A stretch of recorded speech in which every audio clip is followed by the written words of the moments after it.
오병이어의 기적이 오늘 말씀 속에서 이제 나타납니다.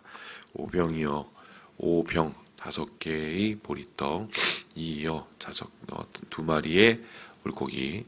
여기서 말하는 보리떡은 그 당시 이스라엘 사람들이 먹었던 음식 중에 가장 대중적이지만 가장 서민적인 음식을 뜻했고요. 그리고 여기서 말하는 또 물고기 2마리는 우리가 생각하는 소위 말해서 좋은 물고기, 건강한 물고기 개념이 아니라 이 소금에 절인 그 당시에 서민들이 먹던 이 최소의 음식들에 해당이 됩니다. 어쨌든 이제 이것이 다른 성경을 보면은 한 소년에 의해서 예수님께 전달이 되지요. 그 소년은 분명히 이 도시락을 싸온 것 같고요. 그 싸온 도시락을 가지고 예수님께서 남자만, 그것도 아이와 여자를 제외한 성인 남자만 5,000명을 먹이신 이 사건이 바로 오병이어입니다. 근데 이 오병이어 사건을 한번 생각을 해보면 5,000명을 먹이신 수준을 넘어서서 남자와 아이까지 더하면 최소 10,000명 이상을 예수님께서 이 떡 5개와 물고기 2마리로 먹이셨다, 이런 얘기가 되는데, 예수님의 사역에서 어쩌면 가장 빛나는 사역 중에 하나죠. 실제적으로 요한복음에 보면은 이 예수님이 이 오병이어 이 5,000명을 먹이신 이 사건 이후에 왕소동이 벌어집니다. 이 왕소동이 뭐냐면 사람들이 굉장히 들떠하는 거예요.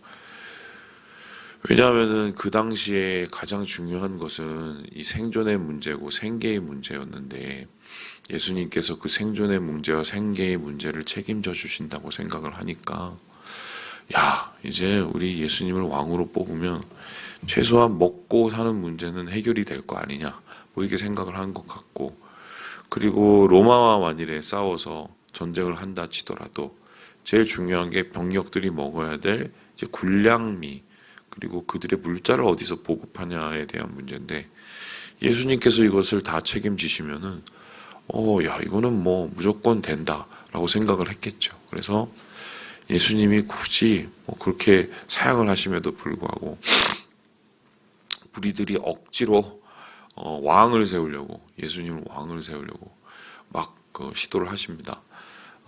물론 이제 이 해프닝은 나중에 예수님의 거절과 또 단호한 예수님의 말씀에 의해서 끝이 나버렸긴 했지만, 그만큼 이제 함께 했던 모든 무리들, 이 기적의 이 역사를 직접 목도하고 경험했던 모든 사람들에게는 굉장히 충격적인 사건이었던 것 같아요.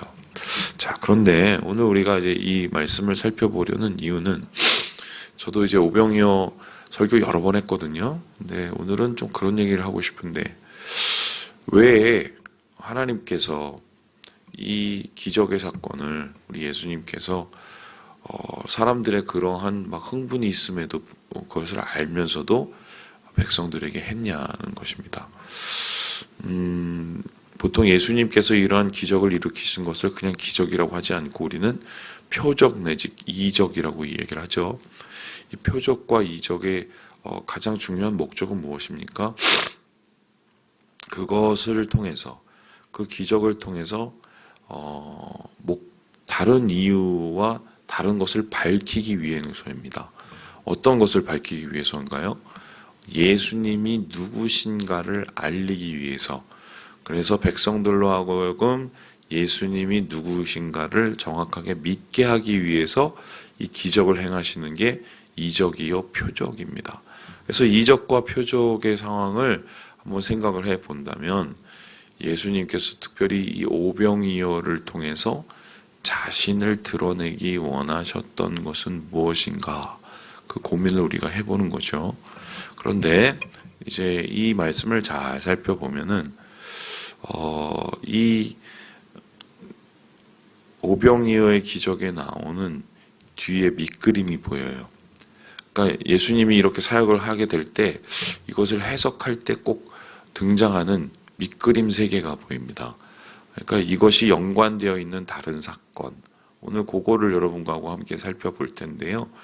예, 우리 같이 말씀을 한번 읽도록 하겠습니다. 예, 우리 함께 우리 20절의 말씀을 같이 한번 읽어보도록 하겠습니다. 20절 말씀입니다. 시작. 다 배불리 먹고 남은 조각을 12바구니에 차게 거두었으며. 예수님께서 오병이어의 기적을 일으키시고 나서 10,000명에 가까운 무리들을 다 먹였죠. 그들이 먹은 것은 빈들이었습니다. 빈들. 한마디로 제가 여기 가봤는데 그 가버나움이라는 그 당시에 이제 갈릴리 주변에 있었던 좀 이렇게 번창한 도시였죠. 거기로부터 좀 많이 떨어진 한마디로 이제 공터 같은 곳입니다. 어떻게 보면은 갈릴리 주변에 있었던 넓은 곳이고 좀 광야 분위기도 좀 나는 그런 곳이에요.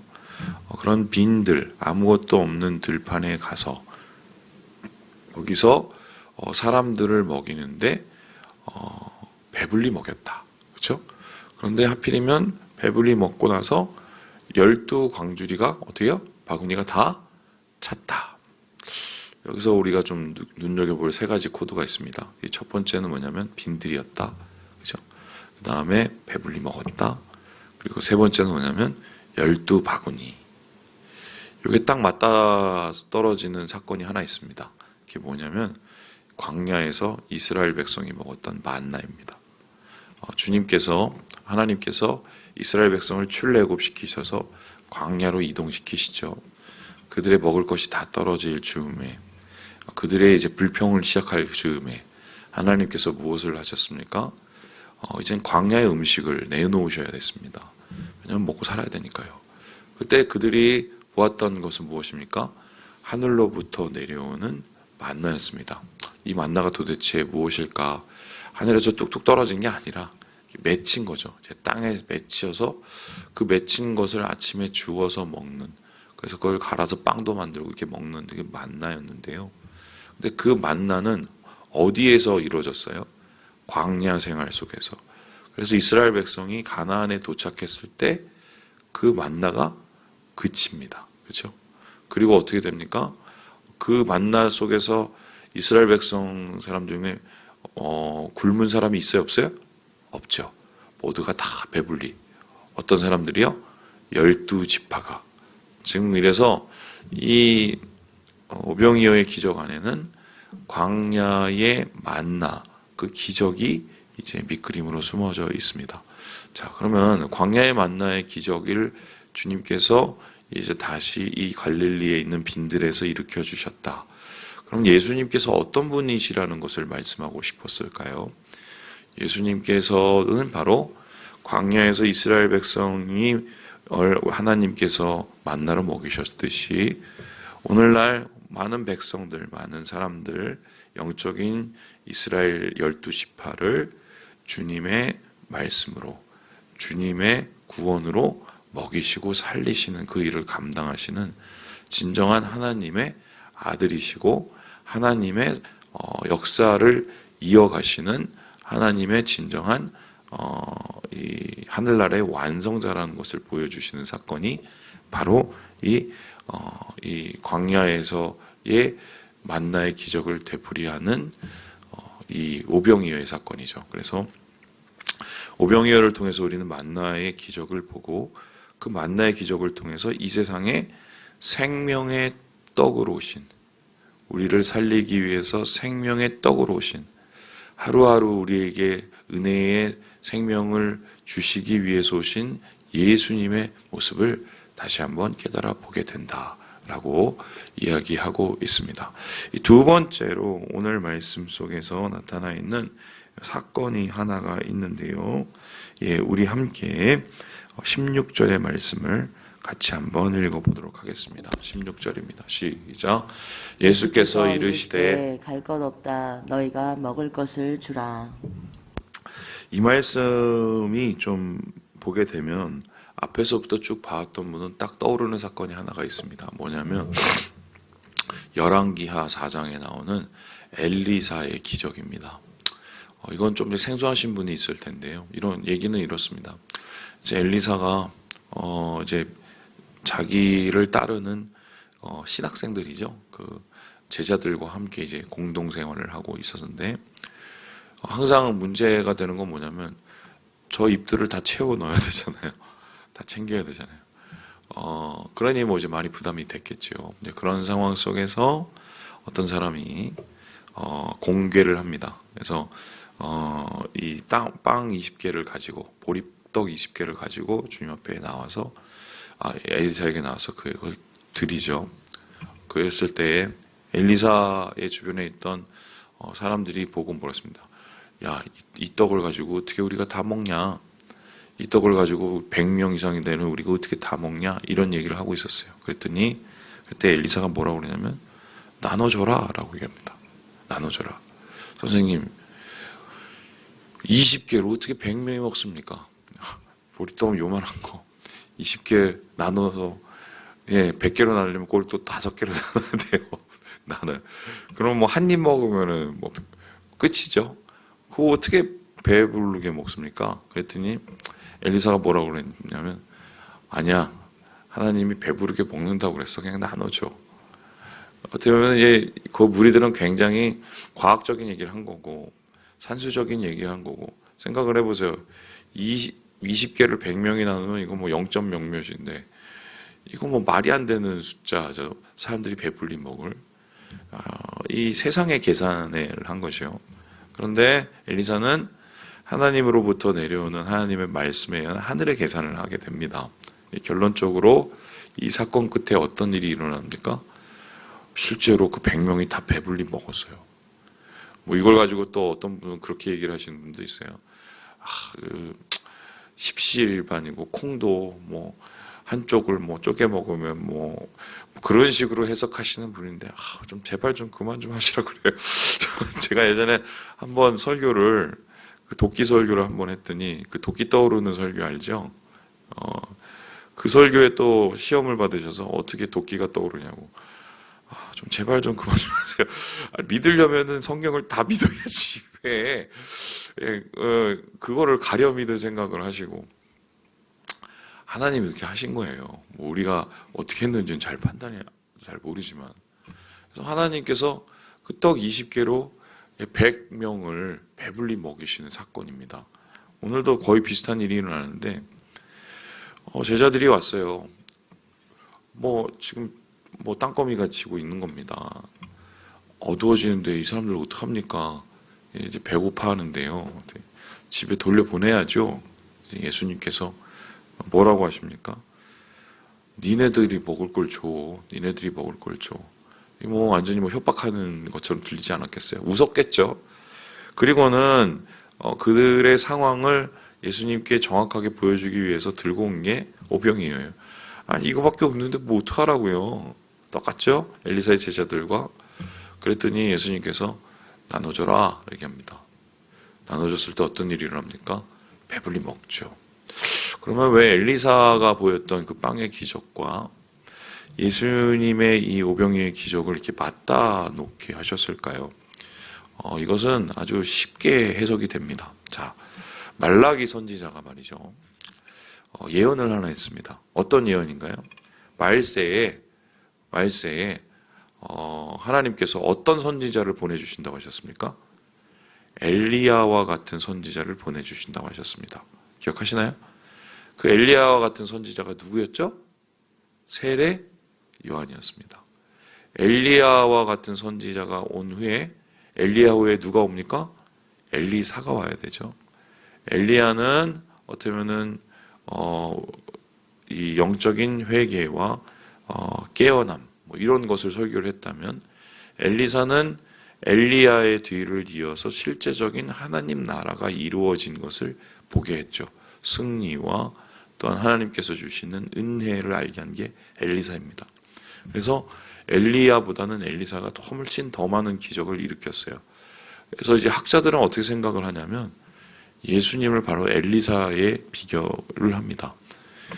엘리야에 의해서 열어놓은 길을 엘리사로서의 예수님께서 오셔서 실제로 천국에 이루어지신 것을 나타내시고 보이신 것, 하나님의 나라의 기적들을 나타내신 것, 바로 예수님께서는 그러한 엘리사의 기적을 이어받아 그것을 발판 삼아 하나님 나라의 모습이 어떤지를 이스라엘 백성에게 알려주셨죠. 그리고 그 유대인들을 향해서 하늘의 기적뿐만 아니라 하늘로부터 내려오는 참은혜가 무엇인지를 깨닫게 해주신 것이 바로 예수님이십니다. 그래서 이 오병이어의 기적 속에서는 이 세상의 참 선지자로 오신 진짜 그리스도, 기름 부은 부분자로 오신 예수님의 모습을 드러내고 있다. 이 두 번째에 담겨 있는 이 오병이어의 뒷그림입니다. 그렇다면 이제 마지막으로 이 오병이어의 기적에 담겨 있는 이 세 번째 그림은 무엇일까요? 우리 함께 19절을 읽고 우리 마무리해 보도록 할까요? 19절입니다. 19절 시작. 무리를 향하여 잔디에 앉히시고 떡 5개와 물고기 2마리를 가지사 하늘을 우러러 축사하시고 떡을 떼어 제자들에게 주시매 제자들이 무리에게 주니. 지금 이 기적이 어떻게 일어납니까? 여러분 궁금하지 않습니까? 그래도 12광주리를 이렇게 담으려면은요, 이렇게 가득 이렇게 채우려면은 떡이 5개고, 예? 물고기가 2마리인데, 이렇게 떡 하나씩 이렇게 나누면 5개, 물고기 하나 이렇게 놓으면 7바구니밖에 못 채웁니다. 그죠? 어떻게 이게 가득 찼을까요? 궁금하지 않으세요? 그래서 이제 학자들은 이걸 어떻게 생각을 하냐면 이렇게 생각을 하는데, 여기에 보면은 보세요. 이제 일단 다 앉히셨어요. 먹을 거는 오병이어밖에 없는데 일단 앉히셨어요. 대단하시죠? 그리고 나서 뭘 합니까? 이 떡과 물고기를 가지시고 하늘을 향해서 어떻게 해요? 감사 기도를 하셨어요. 축복의 기도, 감사 기도를 하셨어요. 그리고는 어떻게 합니까? 떡을 떼어서 주셨다고 얘기합니다. 그러면 이렇게 되는 건데, 이게 정우택 교수님이 저희한테 가르쳐 주신 건데, 떡을 떼어서 놓고 떼어서 놓고 떼어서 놓고, 뭐 어떻게 이루어졌는지 모르겠지만 예수님이 떡을 떼어서 놓으면 또 떡이 생기고, 그렇게 일단 12광주리를 다 채운 거고, 그리고 나서 어떻게 해요? 거기 있던 그 광주리에 떡을 또 나눠주면서 그 떡이 더 불어나게 된 거예요. 그러니까 이제 이러한 오병이의 기적을 보면은 어떻게 합니까? 감사 기도를 하시고 떼워서 나눠주시고, 그리고 제자들에게 그에 있는 사람들이 먹게 하시고, 요게 딱 맞다 떨어지는 장면이 있습니다. 뭔지 아십니까? 오늘도 우리 한국의 교회들이 매 절기마다 하고 있는 거예요. 뭡니까? 성찬식이에요. 성찬식. 예수님께서 마지막 최후의 만찬을 하실 때 어떻게 하십니까? 감사 기도를 하시고 떡을 떼어서 그걸 가지고 어떻게 합니까? 제자들에게 나눠주셨죠? 그리고 그 떡을 가지고 뭐라고 얘기하십니까? 이거는 내 몸이다. 너희를 위해서 찢을 나의 몸이다. 그죠? 그리고 잔을 가지고 드셔서 또 축사하시고 그걸 나누셨습니다. 어떻게 해요? 이것은 내가 너희를 위해서 흘릴 피다. 실제적으로 이 성만찬, 이 성찬은 결론적으로 나중에 무엇을 상징하는 것이 되었습니까? 예수님께서 십자가에 못 박혀서 우리를 위해서 죽으시는 그 사건이 그대로 재현되는 게 성찬식입니다. 그래서 지금 오늘 이 무리를 앉히시고 나누고 축사하시는 이 과정이 성찬식하고 거의 똑같기 때문에 이것은 이제 예수님께서 결론적으로 이러한 오병이의 기적을 통해서 앞으로 어떤 사역을 예수님께서 마무리하실지를 미리 보여주신 거죠. 자신의 몸을 찢어서 생명의 빵으로, 생명의 음료로 우리를 위해서 나눠주시는, 우리를 구원의 자리에 초청하시고 구원의 생명을 우리가 얻게 하시기 위해서 자신을 십자가 위에서 희생하시기로 작정한 예수님의 마지막 십자가 사역과 성찬식이 이 오병이어의 사건에 미리 예표되어 있는 겁니다. 그래서 주님께서는 이 오병이어를 통해서 진짜 하나님이심을, 진짜 선지자이심을, 그리고 진짜 이 세상의 구원자이심을 나타내시고, 우리가 이것을 단지 배만 불려서 먹는 것이 아니라 우리의 영혼을 채우는, 말씀으로 우리의 영혼을 채우고 예수의 피로 우리의 마음을 새롭게 하는, 이러한 예표로서 우리에게 이 오병이어의 기적을 보여주셨다. 말씀을 마칩니다. 사랑하는 여러분, 주님께서 우리를 위해서 몸을 찢으시고 피를 흘리시고 또 우리를 또 먹이시고 말씀으로 우리를 살아나게 하시는 이 오병이어의 기적을 오늘 하루 종일 묵상하시면서 주님과 함께 새 삶의 기쁨을 누리시고 구원의 기쁨을 누리시는 한 주 되시길 주님의 이름으로 축원합니다.